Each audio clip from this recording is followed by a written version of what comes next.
evening, good morning, good afternoon, from whichever part of the world you're actually joining in. Uh, Very warm welcome to Tejinder, Ashish, and Weber, three of my from very good friends from IIM Lucknow, 2009, 2010, and we had some really good fun back on the campus.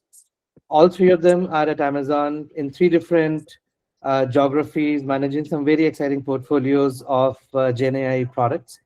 And that was essentially the theme of calling in IIM Lucknow folks from the same team, same background, and really look into the journey of how they moved from a traditional PMing role into a Gen AI PMing role. And then we had some very interesting conversations around how are they really helping folks really learn on the job. What's that early narrative? How do they really help people upskill in their teams? And those two words for everyone essentially. And they've been super kind to just do this session for us. So I'm very happy to have them here.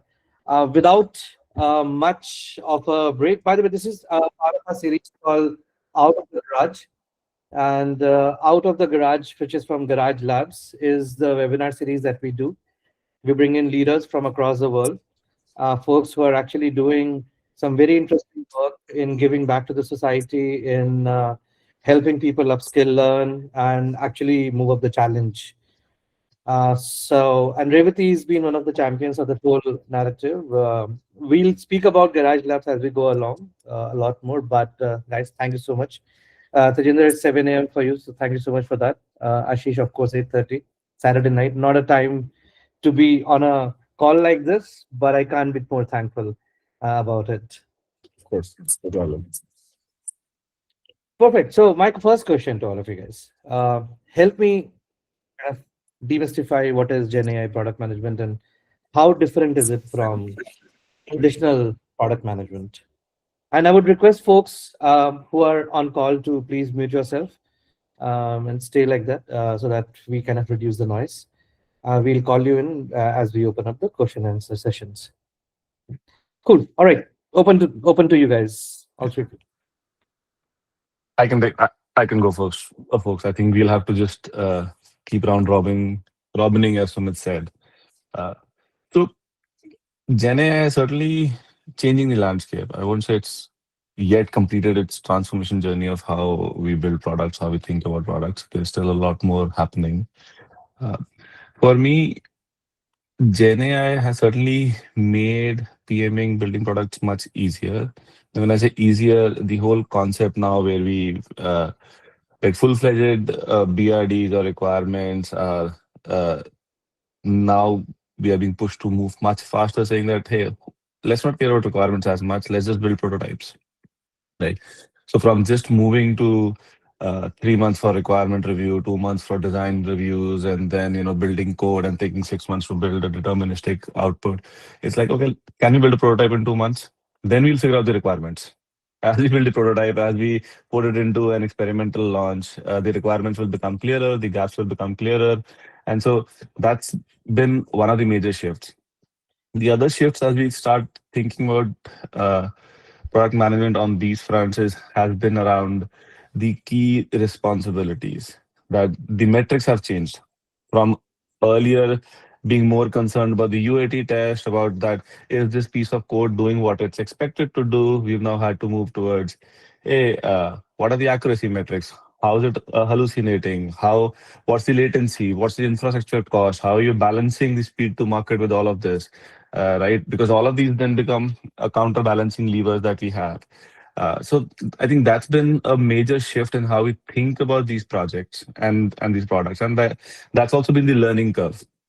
That as you go into building these products, understanding how you're going to evaluate your product. Earlier, it used to be super simple. Just send it if even if it's an AI product in the past, just send it to a set of annotators, get some ground truth, evaluate versus a ground truth. We're still doing that, but we're reaching a stage where that's becoming a big challenge to launch, and that's slowing us down. And the accuracy of that ground truth is also suspect now. So it's an evolving landscape. So I can this this one question I can go on and on and on, but I'm going to pause here and let the others also chime in. But I think it's an interesting phase to actually see this happening in the workplace and how these changes are coming about every day.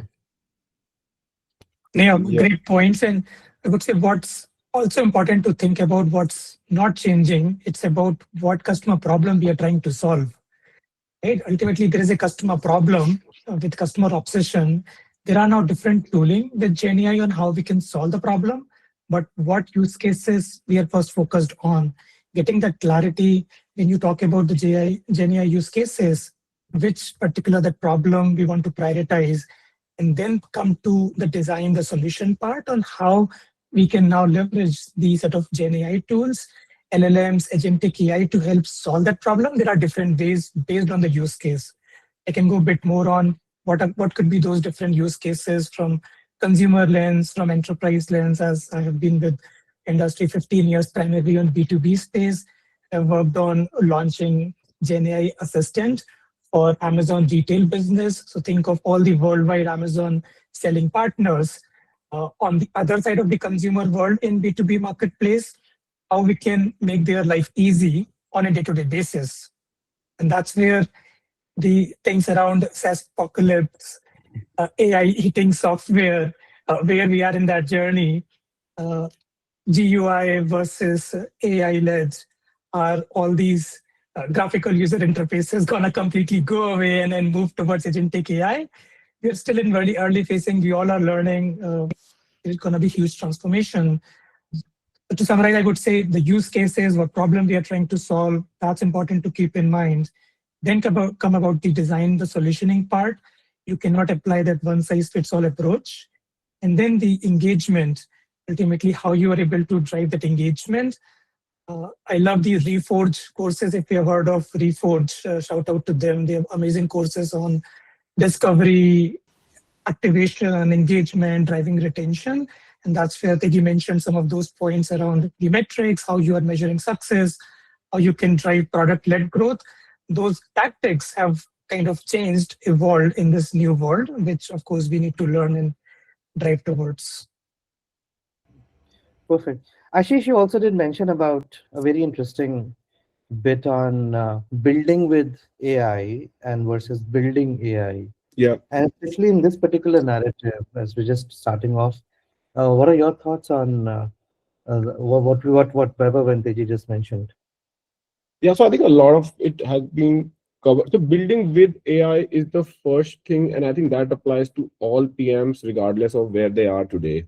I mean, anybody who's doing any kind of PMing work, their tool set themselves have changed significantly. And if I would strongly encourage everybody to be thinking of that tool set and getting deeper into that tool set. So this is like saying that the overall delivery mechanism of value that PMs had it, that has not changed. It's still about what are the most important, answering the questions of why are we doing this, for who are we doing it, what will we do, how will we do, right? These are the four questions that we have traditionally been answering. We're still answering the same questions. But the tools that we are using to get to those answers in a faster way, in a much more richer way, they have never been this powerful. So, for example, like recently, I was trying to figure out, hey, what is the support that customers are asking for this?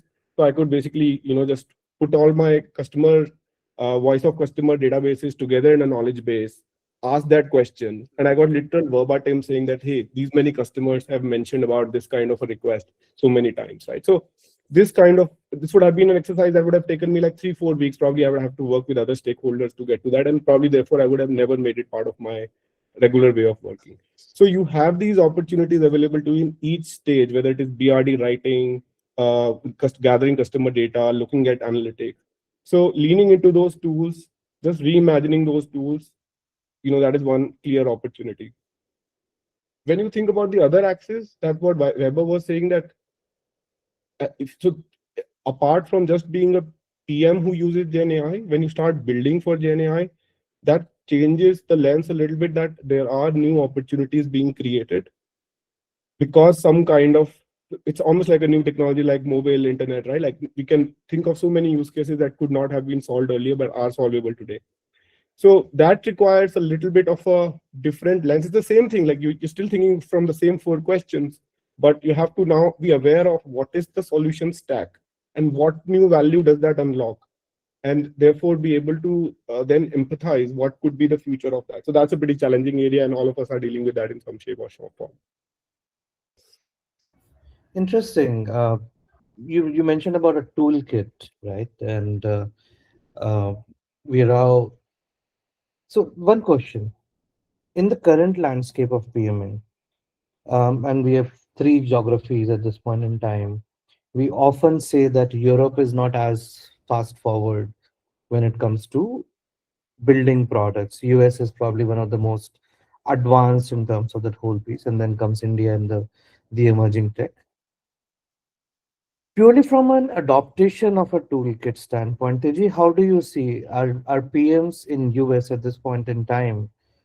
Are they are all of them pretty hands-on with these kind of tools? Is this something which is a norm at this point in time? I know India is catching up, and even in the FANG companies in India, so Microsoft, Amazons, and Metas of the world, we still see the 10%, which is the top 10%, which is pretty handy with these tools. A lot of people are still struggling, and that can be structural also. But purely from a toolkit standpoint, how do you see the toolkit is actually happening? What's the toolkit looking like? So I agree with Ashish that I think as we think about PMing, like building these tools is one thing, but how do we leverage these tools is a super interesting area. Uh, every PM today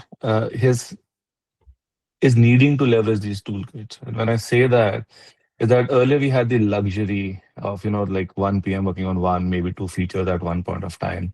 Today, the expectations from larger organizations is that uh, the efficiency of the workforce should increase using all these tools.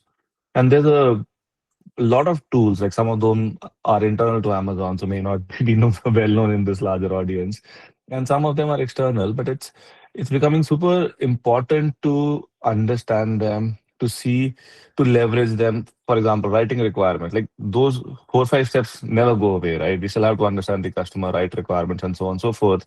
But as Ashish was saying earlier, to understand a customer problem, we would probably take 10, 20 feedback points, do a manual analysis, and then based on those 20 data points, just figure out, okay, what does the customer want? It's a sampling exercise, which may or may not be, indicative of the larger population. But today, we can take 10,000 customer anecdotes, just throw them into an LLM model, and get a very well summarized viewpoint of what the customer problem is. So the accuracy with which we are able to determine the customer problem is great. Like now we are not fishing in the dark and hoping the 10, 20 data points we picked up are truly indicative of the universe. So that's the way that these tools are helping us. How it's changing also is that using these tools is becoming important. You mentioned prompting. As we go along, the expectation is now becoming that the PM should be able to write the first set of prompts. So when I spoke about prototyping, it was all about, hey, if it's just an LLM prompt, why can't the PMs write? Why do we need engineers or scientists to write these prompts, right? Yeah.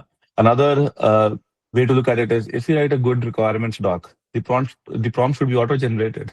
Do we even need to think about those prompts?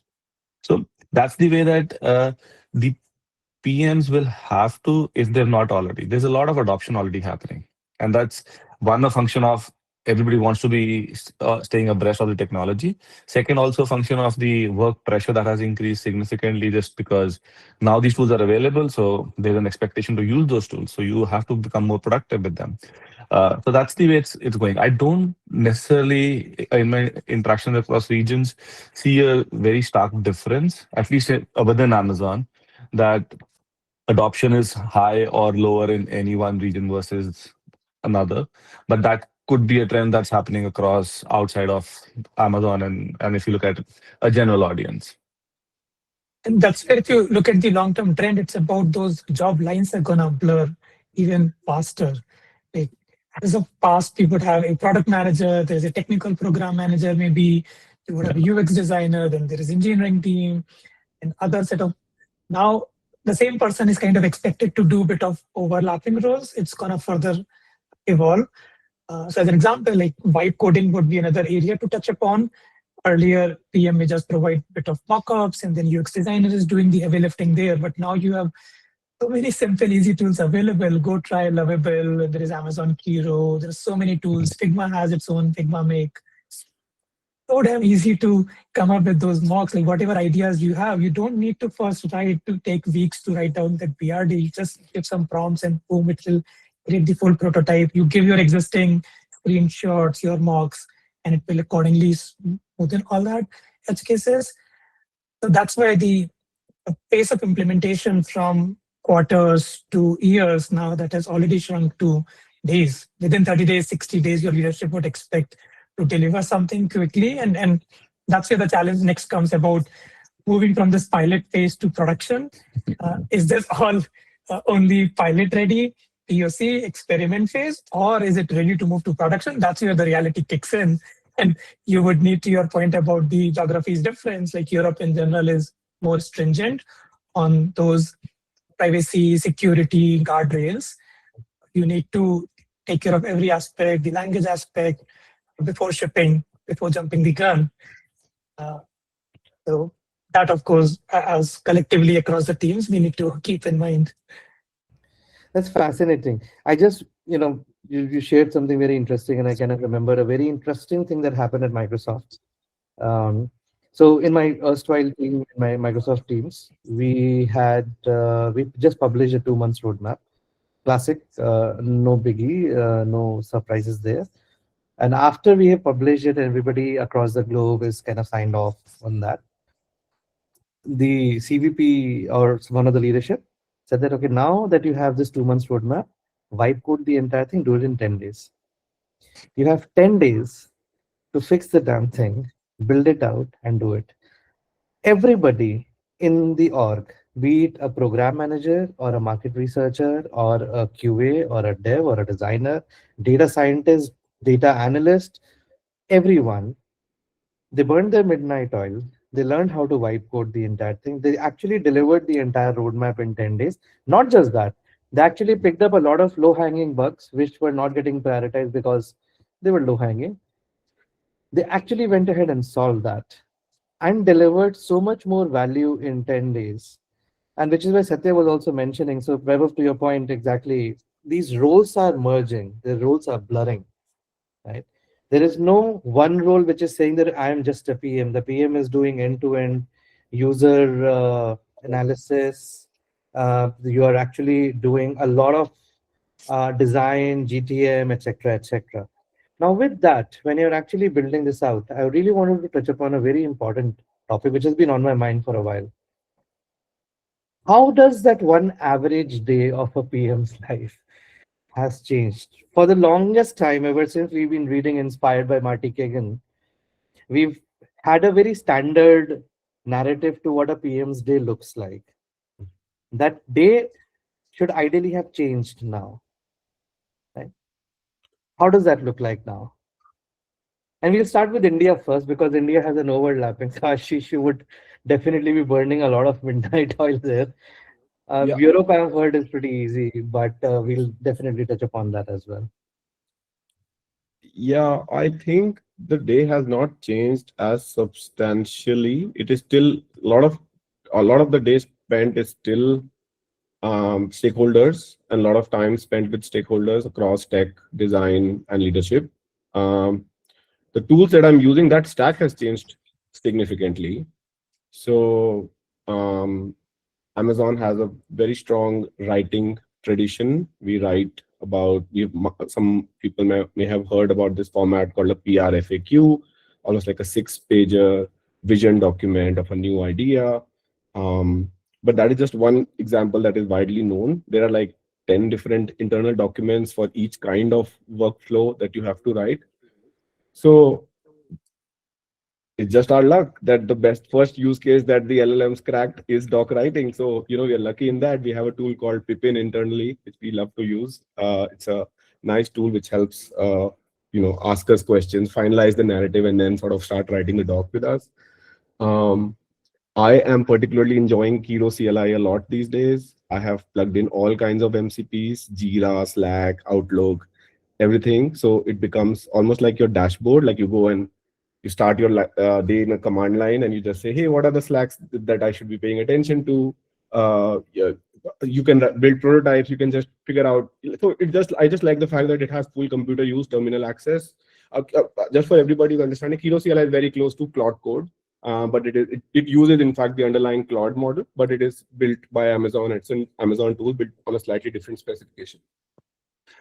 That I spend a lot of time doing that, setting up agents in that, etc. So that is one clear use case. So funnily, what I would say is that the tools have changed a lot, but the work blocks that, hey, I have to align with design, new project is coming up, align with tech, I have to give requirements. So a requirement might look like a prototype walkthrough, so that may have changed, but I still have to do that. That has not changed yet.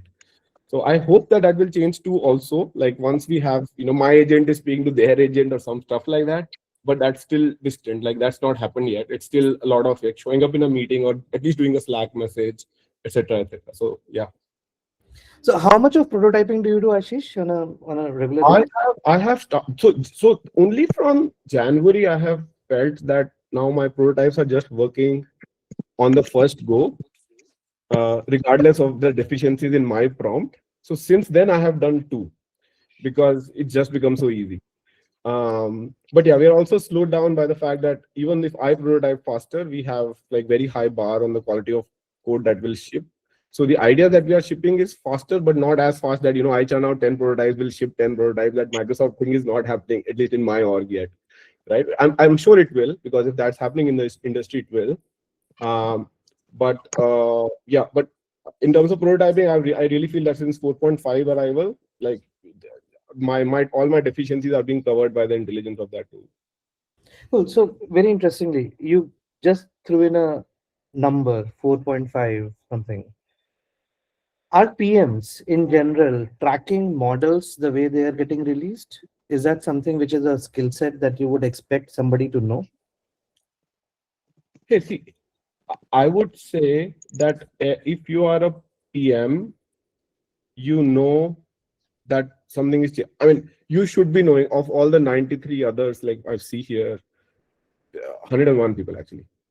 I guess everybody is very clear that the ground beneath our foot is changing very fast. If you are not, then that's a different problem altogether. So with that, I think you will be doing yourself a disfavor if every 2 to 3 months you are not going and finding what is the latest state of the art for all my workflows, because things are changing that fast. Right? So I don't expect you to know 4.5, 4.6, doesn't matter, but you should know that, hey, suddenly vibe coding it's crossed the chasm. It has become very different. And therefore, I might want to spend more time with it. Awesome. And Teji. that's where, Sumit, I would say, like, Yeah. to your point about tracking all those models and how the day is changing, look at that adoption. What AI use cases we may have already delivered or planning to deliver is our users, customers already leveraging them, adopting them on a day-to-day basis, how that curve is and how we can win their trust. Do they offer 10x value? Like, there was already a way of doing things. Now we are coming up with a new way of solving the similar problem, let's say. Then does it offer 10x value? And that's where I would say there is a lot of cognitive load AI may put on the user when you have some kind of UI in place that's already battle tested. There is a single view, there is a team level view, there is an org level view in those software tools, which everyone understand, has tested, verified. But now with the current chat-based, let's say, experiences, the onus is more on the user to go figure out, ask those questions, get the response. And the feature parity is not yet there. And that's where they may be lacking in adoption. So figuring out all these aspects around how you can make sure that the adoption is there for your tools, what new models are coming up, which can help drive those metrics around the accuracy. And there are some questions in the chat around that, like is the answer Gen AI LLMs are providing, is it relevant to the user query? Is it accurate? That's where that evaluation framework, that prompt engineering part plays a very critical role to make sure users have that right set of engagement and be able to drive that retention. So a lot of that focus moves, at least from my personal last one year plus perspective, after you deliver a feature, how you make sure those features are firstly discoverable and then you are able to drive, activate, and engage with those features with your user. Otherwise, they may very well go back to the traditional way of doing things, where traditional way they were getting their things answered. Hey, so with just, I know you want to move to the next one as well, but just adding my 2 cents on this topic. Should PMs know the various models that are coming up? Absolutely. I think it's not optional anymore. And why I say that is because the choice of the model determines your accuracy, your infra cost, your latency. Like all these things are determined by the model choice. So if you are, let's say, a simple summarization model and you're putting a Claude Opus on that, is that an overkill? Maybe, right? So you're going to incur an amount of extra cost and so on and so forth. So being aware of what your use case requires as an implementation is super critical, and to keep science and engineering honest on that is also absolutely important, because the engineering folks, like, they're like, we just want to hit a 90% accuracy number, who cares about the cost? So they may just deploy something that's like 5 minutes versus a 5 second latency. Your use case just goes for a toss. If you're getting a 5 minutes, absolutely you'll get a much more deeper dive from the agent or the LLM, but you need to give something back in 5 seconds. So how's your throughput happening with a 5 minute, intervention? So those are key considerations that as a PM you need to be thinking about all the time. If you're not thinking about that, like, I think you're not doing justice to your job function. And at the same time, that's also where the importance of crisp requirements has become so much critical now. Earlier we could just say, hey, okay, do something like this and we'll figure it out. That's no longer true, right? So those things become important, and especially, like, depending if you're working in a larger enterprise, especially like Amazon, we have our internal infrastructure. While we do track costs, it's still an internal cost. Money changes one pocket to the other. If you're working in a startup or a younger company, the cost is so much more critical, right? Yeah. So we have to take care of that. Secondly, I know this was discussed back, but I just wanted to touch upon the point that Ashish and Sumati also mentioned. Vibe coding prototyping is changing the landscape. But while we do a lot of that, the time to productionalize and be launch ready is still there. We can Right. vibe code in 10 days, 2 weeks, 1 month, Yeah. but that is not production ready at all. Yeah. So it takes time. So And and we, like, at least I personally faced those challenges where to move fast, we do a demo in 2 weeks. Everybody, leadership is happy. Everybody's very good. Great, great, great. And then the first question they ask is, when can you launch? And when we give yeah. an answer of 6 months later, they're like, no. So setting those expectations is super critical, right? We can do a demo, we can learn from it, we can understand the gaps, but production ready code is still production ready code. Yeah, I just want to plus one on that. I 100% agree that, and I feel that even though this time will come down, I don't think it's ever becoming instantaneous. I'm not in the mid to short term future. I am not seeing any kind of a play in which like PMs are just, we are working at the speed of prototypes. We will cut down this time from 6 months to 3 months, maybe to 2 months, but I feel that there is still that amount of work that goes into making sure that everything is running at that amount of quality, and it will be a gradual progress from here to the time that it tends to zero. The other thing I want to just call out, because I don't know if this narrative makes young like folks who are joining this call feel that like I just want to clear that all of us are doing this transition as we speak, right? So it may sound like it's how I'm doing work, but I'm literally changing the way I'm doing work week on week, month on month, right? So it's, if you are picking up this right now, and if you're from today, if you decide that, hey, I'm gonna be totally into this and gonna be like an early adopter of all AI tooling for PMs, you will still be an overall early adopter of this thing within the PM community, is my sense from what I see around. Yeah, absolutely, man. Beautiful thoughts on that one, Ashish. One question. So, Teja, you mentioned very interesting things and two, three things in the same line. One of them was about accuracy, precision, etc., which kind of got me to thinking about a traditional playbook of metrics when people were thinking and building products. That has changed with AI coming in, right? What's that new playbook looking like? What are the kind of metrics that you look at while you're building, when you're launching, and then maybe post-launch? So, how are you looking at it right now, Sumit? And that's absolutely changed over the last 6 months also, I would say. it's still changing. So whatever we say today may not be relevant a month from now. Uh, what we are looking at typically, the first thing that has changed is the accuracy. Because from the traditional coding was very deterministic. If this happens, do this. If that happens, do that. So there was like very logical deterministic code. Now with Gen AI, like the same prompt might give you different outcomes. And as I said, if you change the model behind it, outcomes will change. The same model will still can still give you a different outcome. Same model, same prompt, same input. It's not guaranteed you'll get the same output. So the importance of being able to measure that accuracy and that output becomes super critical. So if folks don't know, like terms like precision, recall, F1 score, all of those are like now my daily bread and butter. That's what I look at pretty much on a day-to-day basis. Then there are other things like that we need to take into account and consideration. I mentioned latency, right? Is the a response coming in 5 minutes versus 5 seconds versus 5 milliseconds? That changes a lot, right? Because your throughput changes. So how many records can you process within a given amount of time will change based on that. So that's super critical. Uh, then again, your the tokens that you're sending to process that information change is a super critical. Like we can call it infrastructure cost. You can that also contributes to latency. But how with the least amount of data, how much can you process is super critical. And there are like limits. All of those are there. Like if you go to Bedrock, there's a limit that's there. So we are getting many times blocked by that also because the scale that we want to operate at. So thinking of scalability and extensibility is important there. So that becomes a key factor for us, right? Uh, so these are some of the key day-to-day metrics that we track. And of course, these are launch success. For me, these are pre-launch metrics that are required to launch. And then, of course, depending on your business, you should have some guardrail metrics around also.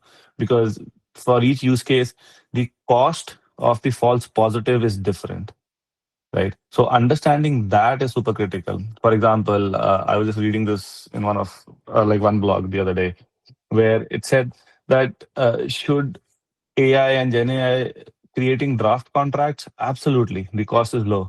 But AI, Gen AI signing legal contracts, you need much higher, due diligence and accuracy. So the use case and the cost of that false positive is super critical to track as well, and that will determine how you design your the entire stack and system. So help me understand the folks who are essentially transitioning into AI rules and uh, the way the world is at this point in time, a lot of people are going to lose jobs in 2026 for sure. They may not be coming in from an, and there are two narratives that we started off with: building with AI and building AI products. Yeah. Not everybody may actually be in a situation or in a setup wherein they actually get exposed to these kind of measurements or even the coffee conversation. They would not have those, and I'm privy to quite a few of these organizations that we work with. How does that roadmap look like when somebody new joins in? First, of course, let's take a step back. What do you look for in a CV today when you're hiring someone? And then we'll jump into how do you upskill them, but let's kind of address that. So I think when I'm evaluating a resume today, for me, it's the underlying principles and the foundations of PMing haven't gone away, right? So you still need to be able to show evidence of that you can understand the problem. You can, go deeper into bringing out those nuggets of insights that are required. So you have those skill sets to go deep. Uh, it's a plus one, or I would say a medium requirement that you've launched a product in the past because you've seen the launch cycle. For me, that's not a hard requirement. That's coachable, right? Uh, and then I think the last for me is that attitude really matters. So two levers, aptitude and attitude for me. Aptitude determines what you've done in the past and if you can really figure out what you want to do. Attitude is your desire to learn and to go deep and deliver high quality products. That has to come through. And again, actions speak louder than words. So if you've done that in the past, highlighting that in the resume that, hey, we delivered X product that led to ABCD improvements, and this is how the customer problem was solved, etc. That for me is a great indicator of your desire to launch high quality products, because everything else you can learn, but this attitude and like internal to Amazon, we have this principle of insisting on high standards. That is more an innate quality that's tough to learn. And in case if somebody has launched it, Ashish, Weber, if somebody shows that they have actually built agents and they understand what is lang chain, they understand how to set up a RAG and a RAG pipeline. Do you think that's going to add in some extra brownie points there? So like if one were to compare two resume, given everything else same in figuring out and evaluating two CVs, right? One who has done it, launched it, knows in and out. That's where the breadth and depth, at least if someone really has all that depth, who has delivered it multiple times and can speak to it during interviews, relate with those personal stories, would certainly have an edge, given everything else being equal. But if one, of course, does not has that opportunity, there are plenty of avenues available to get that exposure. Have you at least tried hands-on? Do you understand those concepts? If one says, hey, what is MCP? I haven't heard of that term ever, then justifying getting into that role will be a bit of question mark, I would say. For me, I would say it's not yet. It's the change has not come in yet. And also, but I'll be clear. I've been hiring for a couple of roles, and both those roles have been like traditional PM roles. They were not based building on top of AI product. And I would not pay any attention to that. I'm still looking for standard code signals of, hey, have they shipped at scale? Have they done good experimentation? Do they have the created impact? Like, can they think about the user? Have they done design? Have they shipped something end to end? Like, that matters a lot. It will change, and I think I would probably do it differently if I was hiring specifically for an AI product. Maybe I would bring in that as what Webber said. In that case, it would be a differentiator, but it's still a transition that's happening, and not all products are AI products. I want to clarify very clearly. Like, I would say 80-90% of, if I was to just look at Amazon Music, that is my org, I would say 80% of overall work that is happening is still like, you can be an Gen AI using PM, but you are not using AI shipping features as your in your day to day. Plus on to that, I just wanted to add on to Ashish's point. The fundamentals of PMing haven't changed. Just how we apply those fundamentals is changing. It's still changing. It's not fully baked in yet. So it's important to understand all these tools that are at your disposal, but it's not a necessary must-have, right? Because as Ashish mentioned, that 80% of the work is still traditional. We hear Gen AI as every company is doing Gen AI, but I was looking at some data points before this call, and it very clearly states that 70 to 80% companies are today experimenting with Gen AI and AI products, but only 15 to 20% are actually executing and implementing. Because Gen AI is applicable in only a very limited set of use cases. And everything beyond that is just someone's wishful thinking or aspirational, that I want to put Gen AI on my like product come what may, which is also what a PM should understand, that where Gen AI is applicable and not applicable, right? So as a PM. And yeah, plus one. And that's where I think of the deterministic versus non-deterministic use cases we kind of bit of touched upon. LLM, great for non-deterministic, probabilistic use cases. You're talking about general knowledge, research, ChatGPT, Gemini set of use cases. Fantastic, go for it. That's the best way to go. But when it comes to deterministic use cases, where the risk is high, payments are involved, like legal example that you mentioned, that's where you need to see now with the coding capabilities increasing, if you really want to have huge complexity in the system with if else conditions, do you really need to rely on LLM to build that on runtime as undeterministic use case, or you just leverage the coding tools which can write the exact requirements, that complex code in few minutes, and then just deliver that? Your risk, all these factors we earlier talked about, are really minimal. Any regulatory security risks, we are able to capture all of that with those deterministic workflow. So Gen AI is not going to be panacea for all the problems out there. It's important to differentiate and then accordingly put together your solution approach. Oh, thanks for that, Weber. So with that, I really wanted to touch upon how do you see what kind of trends are coming along? So we're here in Europe, which is very heavy on GDPR security compliance. In India, privacy is always taken for granted, and you can be talking about privacy and could be doing anything at all with that. US, there can be very heavy privacy, and then you can have a lot of other pieces coming in. Meta Classic has been a case study for a lot. But with respect, like, we have three markets, and I'm sure you all have your friends. What are the kind of trends that you see in terms of the the themes? We're talking about agentic commerce as a big theme. We're talking about health and legal coming in as another big theme. Security is another big theme. So, what are the trends that typically people are solving, which you think are going to be some of those big takers? Could be one of those green spots for people to look at roles, because classic e-commerce PMs, I don't think that's really going to be one of the takers. At least in the current narrative of where we are in the next 5 years from now. So what are the signals? How one can leverage Gen AI to drive that scale, to drive that efficiency, go faster, come up with new ways of putting together, like agentic AI. Definitely, that's the next big thing out there, be it commerce or any industry. How you give more information and availability to the users, like healthcare as example you mentioned. Uh, in US and even in Europe or globally, that's the constraint on the supply side, on the providers. And users were not able to figure out how things happen. Now, once you have a doctor report, you can go put this in these AI tools and get the answer. But there's a lot more what can be done. And that's where Amazon has also invested big in healthcare with AI assistant, where it knows about that particular user. It can personalize that information. In Q&A, I can talk here about the context aspect.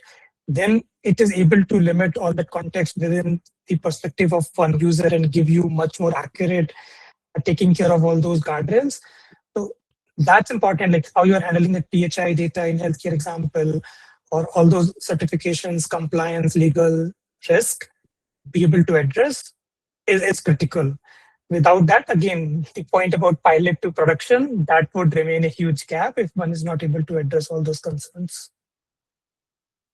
Got it. Ashish, what about you? How how does the India landscape reflect? Yeah, I think it's a, it's hard. So it's an easy answer to say where all the opportunities are. The hard answer to say where is it that an opportunity is, where it will still be an opportunity 1 year from now, and the agents will not kill it, or like it will not just be taken away. So having a robust opportunity, I think, is very domain adjacent. So if you have domain knowledge, and now you are using that domain knowledge to accelerate um, your domain's workflows with AI, I think that's a very good space. I mean, that's a space I can see having longevity. So a core example is that a friend of mine, actually an ex-Amazonian, has joined a startup that actually used to have a car dealership. And for that car dealership, they had their own in-house call center piece, which they used to run, and that would help them get their CRM and their post-sales and pre-sales processes going. They automated that call center first for themselves, like in terms of just making requiring less agent, high quality, higher bar on thresholds, better prompting, etc. And now they have introduced it as a service to other companies, other dealerships who are actually leveraging it. So what's happening is, like, just to break it down, I feel there is domain data that is being created. You have the domain expertise. You use that expertise to train the AI, and then that AI can be expanded as a solution to other places. I feel this is one of the more robust uh, uh, plays out there. Um, I can see, I think I can see some plays in agentic AI happening out of AI, India. Like, I've seen developers play, I've seen designer play, I've seen legal plays. But I have, like, it's very hard to see where that might go, because, we see Claude Cowork coming in, we see Claude Code coming in. So that's an area which is very, very important. Looks like a great opportunity, but I can't speak to its longevity. Yeah, I think those two are some areas of that I call interesting. Awesome. Tiji, what's your view on what's happening in the region? I think my take on this is, if you just take Gen AI specifically as the new code, the word Gen in Gen AI is generative. The whole piece is about generating new content. So any industry, any function actually, because there are certain functions like, let's say, customer service. Ashish touched upon that. I work in customer service, so I can speak to that very well. Uh, Customer service is all about generating content to interact with customers, right? That's one of the biggest use cases that is getting automated through Gen AI, right? Similarly, there's a lot of creative content. So today we talk about, all this we used to have, or we still do have, a job function called content writing, right? Blogs, UI, etc., etc. All of those are Jenna is taking his first stab at it. Ashish mentioned legal. Like, there's so much content in legal that we need to write and consume. So that's another industry. So any industry where there's a content generation typically would benefit from the Gen AI, and that's where the opportunities would be there. Uh, at the same time, there are functions within every industry which a Gen AI will benefit, like CS and all, and that's where every industry is moving to for those adoptions to cut down costs, to become more efficient, etc. But all these industries, we also need to understand the nuance on where the human in the loop will never go away because of the accuracy reasons. For example, we have touched upon the healthcare industry. Gen AI will never become doctors. They can be used to support doctors, but they will never become doctors just because of the accuracy concerns. Because Gen AI, no matter how good you code, what the best prompt you write, the best data that you can get, you will never get 100% or even a 99% accuracy. If somebody can give me that, they can have my job, right? So that's how I see the trend evolving. That there are opportunities in a few industries, but there are opportunities in some function in every industry. So identifying in like if for the people on the call who want to join these industries or looking for opportunities, identifying what those opportunities are in your region or within the industry of your choice can help you get those, the next steps in your career. Perfect. So, um, this is interesting. Now, there are two sides to how I'm now kind of reading your responses. One is definitely, which is kind of itching me to ask you what happens to the product strategy in that case, because if the industry is changing, if the tool stack is changing, if your understanding of tool stack, your own skill stack, this skill rating of your own team, uh, the overall environment is changing so fast. What happens to AI product strategy, or what happens to product strategy with AI? Without AI is a different question altogether. But do you Well, the see that happen? two pieces. Well, the two pieces of it. One, you can certainly use AI to write your strategy. That can certainly be done. uh, but that apart, I think the any product strategy that does not consciously evaluate the use of AI in their product roadmap is lacking. I would just put it this way. Whether the that evaluation should certainly happen, and as I mentioned earlier, there are some very simple questions to ask, like how deterministic do I need to be, how probabilistic do I need to be, etc., etc. Like, you can easily figure out that do you need a traditional coding, LLMs, or do you need like agentic? That's the future also, right? Everybody wants to build. If you are into a workflow based product, like, you have to, agentic is the best use case for like for an orchestration product, for example. So if you're not evaluating your product line basis the capabilities that are existing, then that's a flawed strategy. For example, my product line is or used to be a workflow based product, and now we are transforming that into an agentic orchestration. So building multi-agent architectures and so on and so forth. But that evaluation has to happen.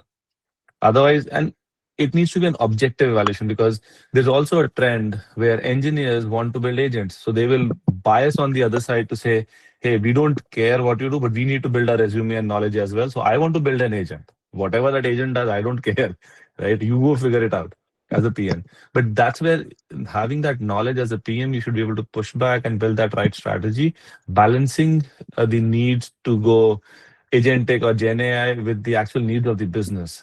Like, we can't forget the business outcome that's needed, right? Yeah, that's the classic Interesting. innovator's dilemma.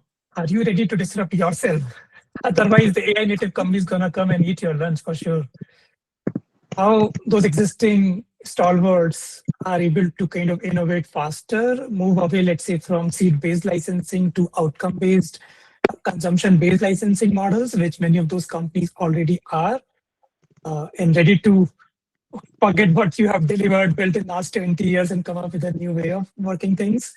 Only those companies can survive and grow.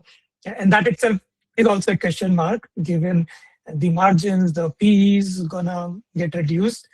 We can see that happening in action in last 1 month plus in market.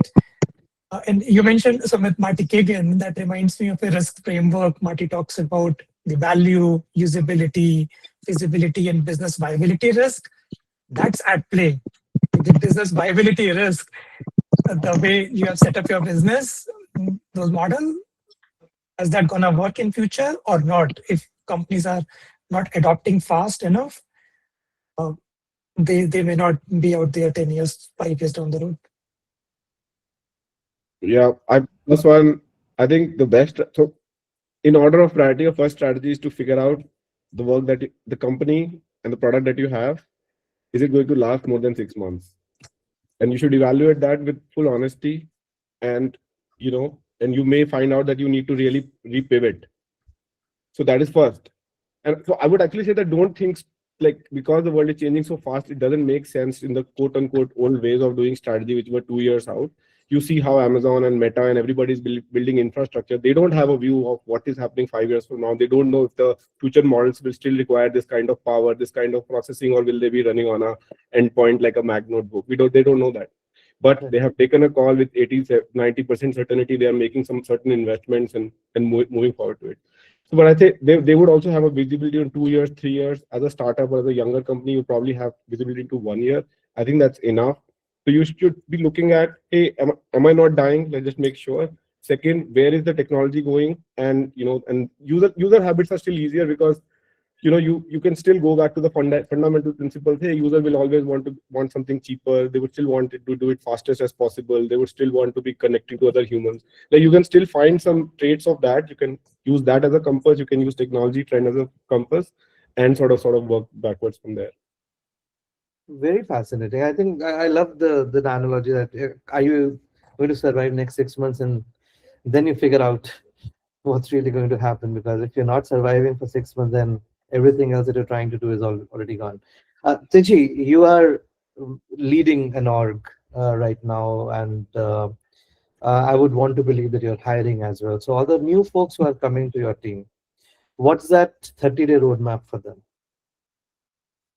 Well, the 30-day roadmap and my guidance to any new joinee that's in the team, and you're right, we're hiring as well, despite all the news in the market.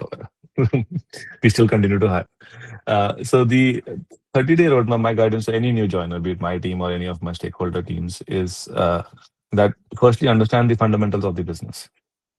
As a PM, unless you understand the fundamentals of your business, what's your strategic goal in for this year, next year, like the larger vision, how your role or sorry, how your team's goal maps out to your larger organization, larger Amazon's goal in that matter, that intuition needs to be built out.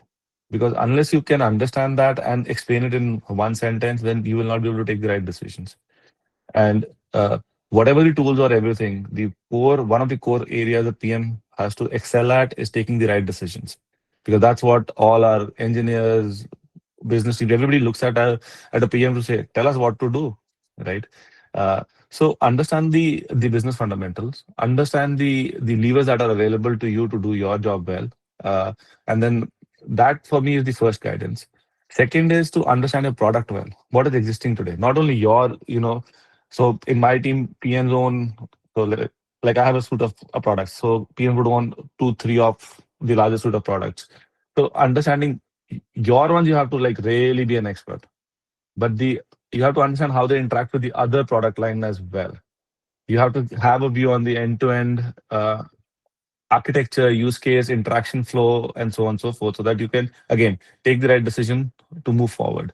And then lastly, I usually suggest them, like we've built internal knowledge bases and like agents to just chat with and come up to speed. But so the last piece is to understand the tooling available and how we are operating. Like, what's our rhythm of operation as a PM team? So that's the third piece that they need to come up to speed on as a on-ramping exercise. Got it. So for someone who is probably moving out of jobs or between jobs, would you recommend somebody to kind of do one of these hands-on agentic AI or one of these agent builder kind of a course as against watching the YouTube videos? But was that something which would actually help them hit the ground running? I would Absolutely. say, yeah, sorry. Yeah. Go ahead, Ashish. No, I would say yes. I would say that I don't know if the course is necessarily a must have, but I think just having that experience is useful. And Yes. if that for that there's a great course and that's helpful, why not? But yeah, just go ahead and build something, man. Like I think everybody who's thinking about job change should definitely be sharpening that saw. That's a great opportunity, actually, if you have that time specifically. Like sharpen that saw. You should even try to ship some products behind customer, man. Like by yourself, it's pretty fascinating to be able to do that. I know folks who have been able to squeeze that kind of time as well. So yeah, I would strongly recommend it. We give you a lot of learning and good CV credits. I'm a big fan Awesome. of hands-on learning. I think theory can only get you so far. You can sit in a meeting and you can spout big words, but unless you can deliver on those, like you're not doing, like you will fail at some point. Yeah. Fantastic. So I think one of the big key takeaways that I'm taking today is build for sure, learn how to build it, and a generalist PM role is becoming far more nuanced. So a domain knowledge is definitely going to help you. We'll take a couple of questions. I know Arpita has been raising her hand for a while, and then we have Khalid and Anirudh and Yash as well. Arpita, you want to unmute yourself and ask away the question if you have a question. I thought that you had, and I've kind of lowered your hand. Yeah, I think I raised my hand couple of times in between the conversation. Didn't want to disrupt any ongoing, but couple of mentions when Ashish mentioned 4.5 version. What were you referring to? Similar to Cloud Code? Yeah, What was the that's other not. tool that you mentioned? Uh, there's an Amazon tool called Kiro CLI. It Kiro. supports Can you spell it out for us? KIRO. KIRO. Okay. Yeah, it does spec-driven development. It's pretty powerful. Okay. So it's mostly in-house built, so we are not aware of that tool. That's what I was like No, thinking. no, Yes. no. But you can get it. Like you can use that tool as well. It works with Hero is any. Is it available through AWS. okay? AWS. External Okay. tool. Yeah, Yeah. I work for Musk. Internal to Musk, we mostly use Azure today. So I'm not aware of AWS tools. Maybe a hands-on experience with AWS tools will help. Are there any courses that you suggest that I get my hands on right now to learn about these tools? Like, should I know how to? I mean, I'm using Databricks as a part of my AI/ML tool team. But beyond that, again, our Databricks is sitting on Azure and not on AWS. So if I want to get my hands on the AWS AI agentic tools, where is the go-to source for me to learn? Do you Uh, have any source links where I can learn and pick up I hands-on? I can probably do a shameless plug-in here. Arpita, we I was do. gonna do your plugin, man, Sumit. You needlessly came in. I was like, for all course guidance, we have Sumit here, who's probably Okay. knowledgeable around here. So I don't think we'll be able to beat him. No. So So in Sumit, last go ahead. about 8, 9 months, we've trained over about 80,000 people across the Okay. world. We now have a presence in over 17 countries. Our Mm-hmm. community, which is what you're seeing, has flourished more than 46,000 people. And we've done a lot of very interesting transformation projects for Haryana Police, Ministry of Social Welfare, some of the largest manufacturing companies and oil companies, energy, and others as well. Got it. We run our boot camps wherein we actually take you from an absolute beginner. You are not an absolute beginner, but should you still be, we take you from an absolute beginner to being able to write agents and agent to agent orchestration, LangChain, LangGraphs, RAG pipelines, all in 4 weeks. We have Revati on the call as well, so you can just write to her as well or reach out to us on our website What we've learned is that today there is a outage happening at Superbase, which is why there is some issue with the page rendering, etc. But I'm hoping that it would probably get solved soon. So you will get to see all the Great. courses. We're starting another one somewhere around 15th March to around 20th March. That's the next cohort, and Archana just signed up for that. Archana, Okay. welcome to Garage Labs. Um, Thank you, sir. Yeah, so Arpita, yeah, Cool. that's something yeah, which go we ahead. can totally do. Yes. Um, I think I just wanted go ahead, sir. to double click on your question, Arpita, and I think Revati pointed out in the chat as well. Like, Mhm. why would you need multiple IDs? You like as long as your job's getting done or like your output is being met, one ID is as good as the other. So instead of for me, instead of focusing on the IDs or the like, unless your job demands it and you're super technical, I don't think you need to understand the tools outside of the work that you're doing, because if you Yeah. understand the fundamentals, whether it's AWS, Azure, GCP, as the fundamentals stay the same. It's like the Okay. tooling, you can keep changing, the stack keeps changing, but the fundamentals don't Mhm. really differ that much. So Got it. focus on the fundamentals and then learn new tools as your job requires. Not Mm-hmm. necessarily, like you have to learn every tool. Like, I'm pretty sure most of us will not know every tool across every cloud provider. Like, that's impossible. It's a whole jungle out there. Mm-hmm. Plus one, and I would call out in terms of the solution architecture, there are primitives available from all these hyperscalers in their tech. Of course, their capabilities may vary. So we don't need to build, if you are building something, try to leverage those primitives as much possible. Mm-hmm. That's undifferentiated heavy lifting, as Amazon calls it. We need to build on top of it to add value for our customers by Mm. leveraging those fundamental tools. So I've dropped Amazon as Bedrock Agent Core with many of those capabilities to leverage on memory, orchestration, uh, evaluation frameworks are coming up, and many more. Got it. Okay. Fair. Perfect. Khalid, go for Yeah, it, buddy. yeah. Thank you for this discussion in sending the invitations. Glad to be the part of this panel. So I have two questions here. The first part is that since the AI PM landscape is changing so rapidly, so what I have witnessed is that the PM is no more a generalist PM now. So he needs to be hands-on at some level, at some degree. Degree might vary with respect to the engineering team. Uh, but I see a trend, and correct me if I'm wrong, that people are actually riding the AI bandwagon. Okay, sometimes without having a product mindset, right? The product strategy, problem definition is still very significant, and it's one of the important cog into the wheels of the product management.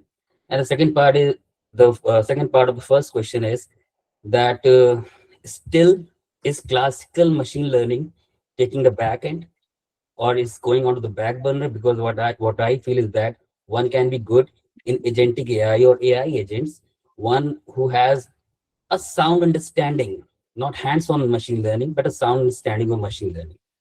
This was my first question.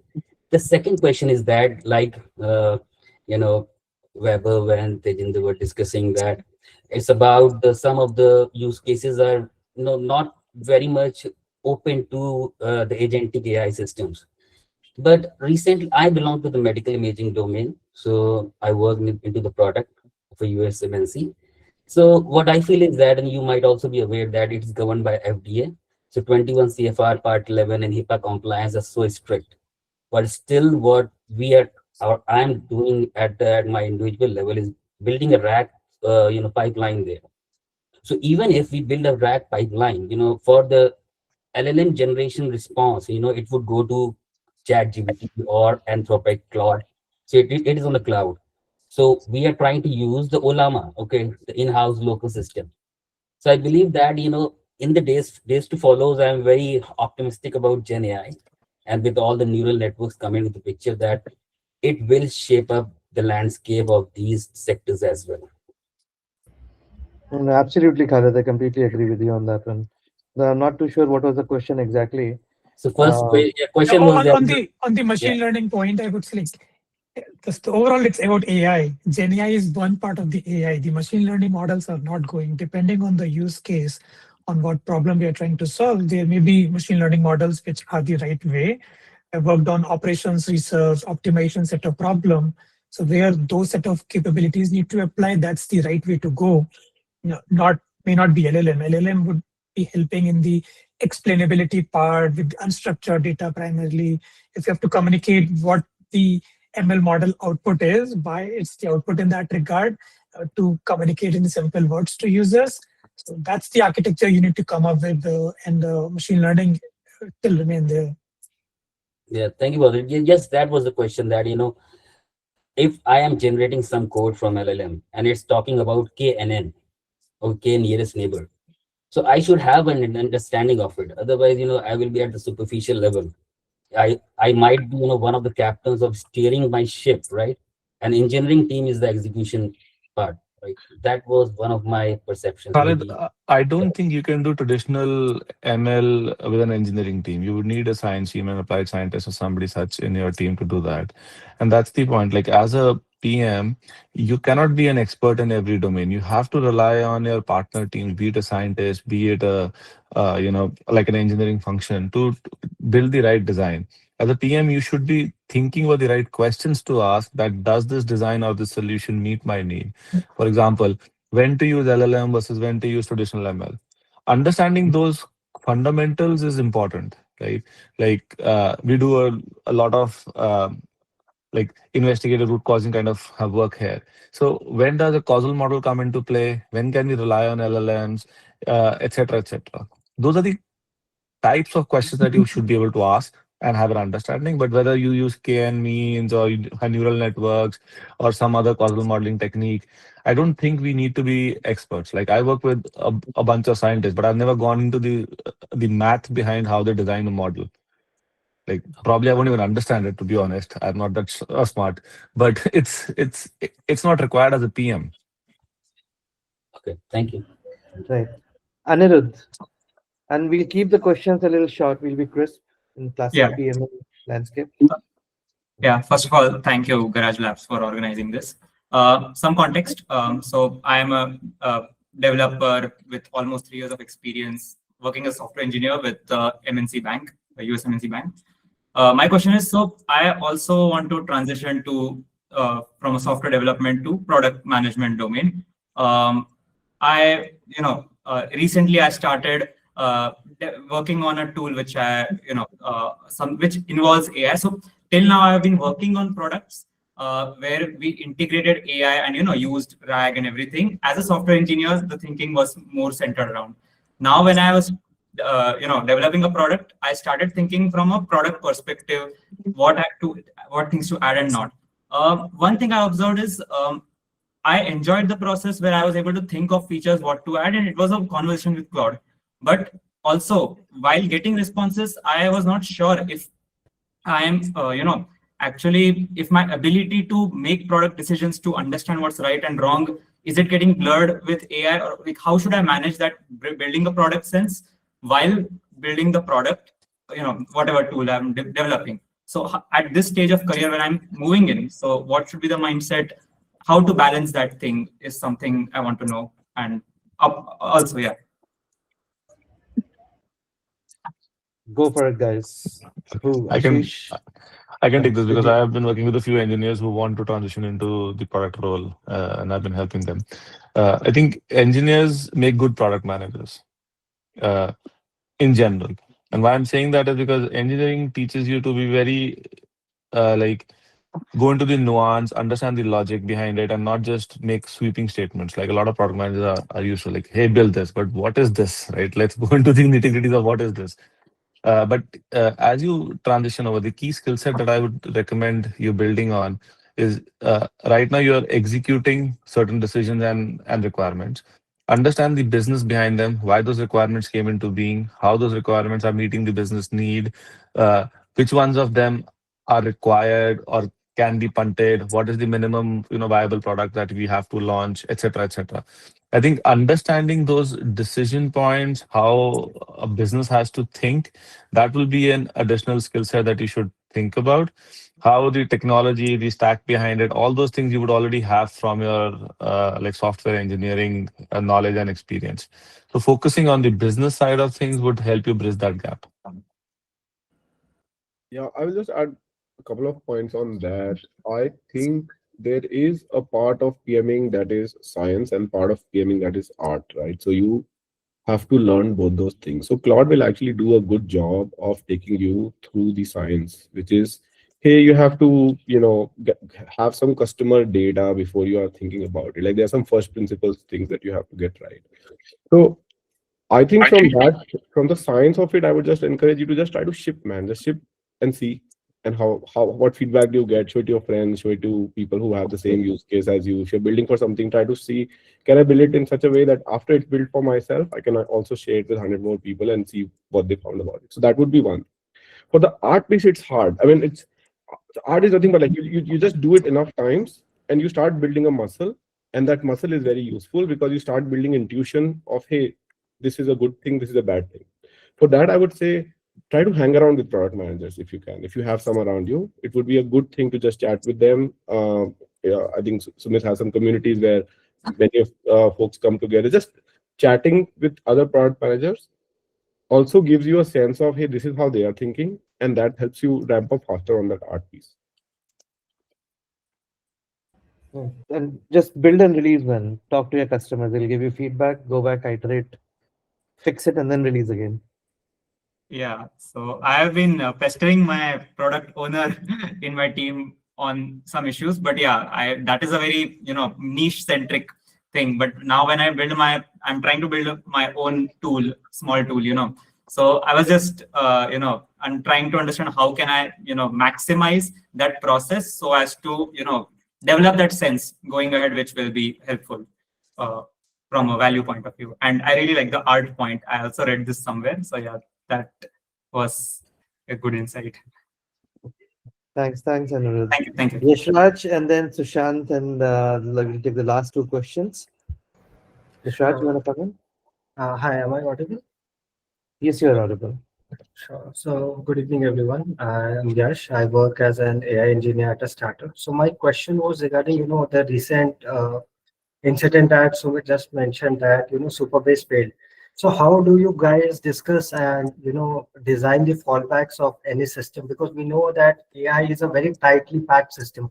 We have very tightly packed dependencies all around. So, how do you discuss and design fallbacks? Like, okay, if a certain functionality stops working, like if it was stops working temporarily, that's fine. But if that is for a longer period of time, how do you discuss that? Yeah, Yeah, I that's guess where if it's those a longer non period non of time, Uh, I think probably just take this one, Weber. If a constraint is appearing repeatedly over and over again, then suddenly this bug is no more a bug; it's becoming a feature. right, right, Right? You really want to understand: do you want to build with that feature, or do you want to build around that feature and completely deprioritize this feature and out? Or do you want to then bring in something else, which, if people still have that as a pain point, Mhm. and it's still giving a very bad CX to your customers, do you want to replicate that tool and bring something else which delivers the same kind of customer experience? At the end of the day, it's all about CX. Right, All of your UX also rolls up into a CX only. So if your CX is getting broken, for whatever reason that be, you want to first nail what the problem is. Two, really want to understand, do you remove that step itself? And if it's a critical process which is breaking down the entire thing, how do you fix it? And fix can be many ways. You can be, build versus buy. It's a classic problem that we've always handled. So, but the question is, do you want to live with it or without it? And a got it. PM can only answer that, because engineering won't give two hoots to it. Right, right. Guys, I hope I answered that correctly, folks. Yeah, yeah, yeah. Thank you so much. Cool, thanks. Sushant, you there? Yes, I am. Hi, So we yes. all agree that AI is already changing our daily lives as a product manager. Okay. And beyond the, beyond the prototyping or experiment with different IDE tools, I mean, are any apart from reading blogs, what are other areas? Are you actively working on every day to truly adopt this shift? What you what are the panels? The folks from the Amazons, which panels today we have right now. Questions for them. This and as a small note of gratitude token. Thank you, Mrs. Sumit, for by arranges this panel and for patiently answering my endless one-on-one questions, which I have been asked you on different channels, and constantly motivating, just like me, other peers. It truly makes a huge difference. Thank you. I can give a quick answer on this because I feel I'm just doing two very simple things. First, I'm getting into this mindset saying that everything that I do in a day, I will do via AI unless I can't. So that's a change in mindset where I say that, hey, I have to do this. I'll figure out what is the tool that I have access to. Amazon also has restricted access. I can't just go and use a third-party tool even if I have access, if I have my own idea on that. So what tool do I have access to? What's the best way of doing it? And what shape and form it is. So it's almost like a toolkit of saying that why do I need to go to a Slack? Why do I need to go to what is the main reason for which I'm doing it? And I'm questioning it every day, and I'm finding a lot of progress in just this. The other thing, when an opportunity came up organically around me, I just about doing a Gen AI product that was getting built, I raised my hand and I tried to find myself into that work because I feel that also shipping the same thing for customers will give you double that exposure. Apart from the tools, you're also working on how to think about building these tools, which, as Tegi rightly said, non-deterministic. How do you build non-deterministic tools in general? And that itself is a something to learn. So I think just those two things actually. You just try to see if you can make AI first and then find your way into a product which is actually going to build some AI tooling for customers. Brilliant. Thanks. Anand, given you're the Got last it. one and we don't have anyone else, I'll call you in. But we kind of keep it really very quick because we are 30 minutes over already. Yeah. Thank you. Thanks, Amit. Thanks a lot. I'll be a really quick, and it's not so technical. I just have a this thing, an insight I want from Ashish, Weber, and Teji, that have you guys within your team or someone around with a PM or PMO or the guy with an hands-on on AI made the difference within your team or something till date, which tempting you guys to hire someone like this?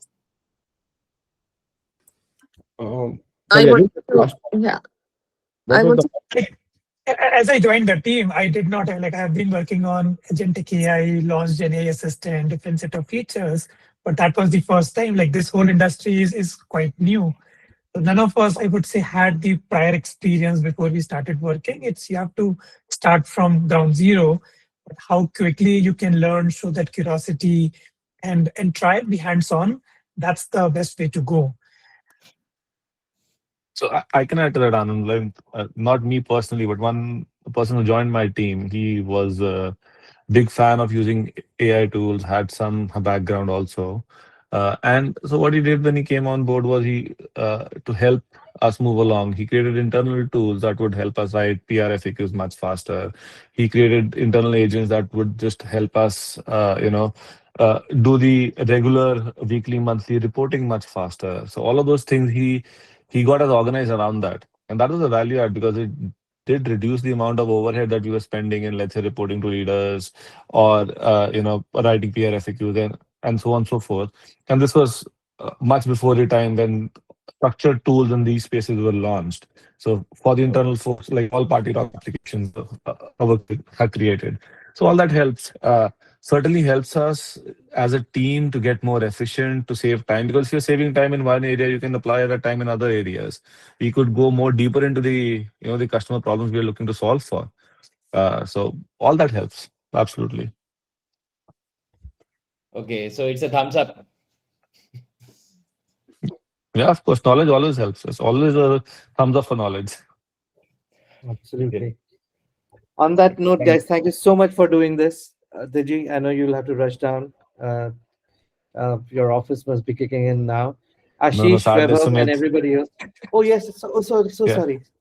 We work hard at Amazon, but not that hard. Indeed. See, for us, weekends are rather busy with so many courses that we do. So we often lose track. And building a startup, of course, is a very fascinating, Absolutely. phase that we run in. But with that, you enjoy your weekend, guys. Thank you so much for doing this. Weber, Ashish, Tiji. Really appreciate your time and the insights. And everyone, the 100 plus others who joined. Absolutely love the conversation. The recording will be available to all of you guys in a few days once it processes. And keep learning, keep building. I think that's going to be the big theme of it. And keep rocking as always. Take care, guys. All the Yeah, best thanks, from Sumit. all of us at the Thanks, Alumni. Sumit. Thanks all. Great session, Sumit. Thanks for arranging this. Thank you. You're welcome. Thank- Keep looking out. More sessions coming soon. Sure. I'm looking forward to Thank you, upcoming sessions. Sumit. Thank you. Thank you. Let us know about your boot camp. Thank you. I'm sorry, Anand. Let us know about your boot camp. If you could share some link, we can share to our friends also. Colleagues. I'll send the link out to the boot camp. It's starting Yeah. somewhere around 20th March. I'll shoot that out, certainly. Yeah, please. Thank you. Thank you so Thank much. you. Thank you so much.